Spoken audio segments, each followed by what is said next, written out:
இது வரைக்கும் பார்த்துட்டு எல்லா மாணவர்களுமே வேலைக்கு போகக்கூடிய நபர் தான். இவங்க வந்து போன வருஷமே வேலைக்கு போயிடுவாங்க எனக்கு நம்பிக்கையோட இல்லை. ஆனால் அதுக்கான வாய்ப்பு இல்லாமல் போயிடுச்சு. இந்த வருஷம் அவங்க தொடர்ந்து படிக்கிறாங்க. அவங்கள்ட்ட நம்ம கேட்கலாம், நீங்கள் என்ன படிக்கிறீங்க, எப்படி படிக்கிறீங்க, என்ன செய்ய போறீங்க அப்படின்ட்டு நம்ம கேட்கலாம். இப்போ இந்த வருஷத்துக்கு நீ எப்படி பிளான் பண்ணிருக்க? எதனால போன வருஷம் உனக்கு வேலை கிடைக்காம போச்சு? நீ என்ன தப்ப செஞ்ச? இப்போ அதை எப்படி சரி பண்ண போற? உன்ன மாதிரி படிக்கிற பசங்களுக்கு நீங்க என்ன சொல்ல போற? சார் நல்லாவே கைட் பண்ணியிருந்தாரு. நாங்கள் எல்லாருமே நல்லா தான் படிச்சிருந்தோம். எல்லாரும் வேலைக்கு போயிருந்தோம்னு நினைச்சோம். யார் யார் எப்படி மிஸ்டேக் பண்ணாங்கன்னு தெரியல.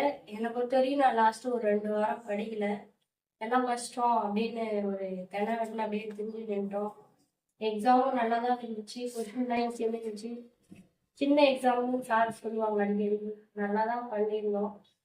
ஆனால் எங்களுடைய மிஸ்டேக் தான். நாங்கள் தப்பு பண்ணுறோம். அந்த டைம் நான் கண்டிப்பாக வேலைக்கு போயிடுவேன். ஏன்னா நான் எல்லா பாடமும் டெஸ்ட்டு வைக்கும் போதே ஈல்ஸ் எடுத்து படிக்கிறதால எனக்கு ரொம்ப யூஸ்ஃபுல்லாக இருந்தது. நான் போகும்போது திருப்பியும் அது அந்த நோட்டு மட்டும் எடுத்து படிச்சுட்டு போயிடுவேன். எல்லாருக்கும் போய் எடுத்து படிக்கிற அவசியம் இல்லை. இன்ஸ் வச்சு நான் படிச்சுட்டு போயிடுவேன். அந்தமாரி சைக்காலஜியும் மேக்ஸும் ஆனாடிங்கிற ஒரு டாபிக் வந்து நான் போட்டு பார்த்துன்னு இருக்கேன். அந்த அப்புறம் சரி, இந்த மாதிரி படிக்கிற பசங்க நீங்க என்ன சொல்ல போற?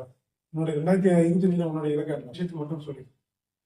25 இலக்குனா என் கூட இருக்கிறவங்க இங்க படிக்கிறவங்க எல்லாருமே வேலைக்கு போகணும்.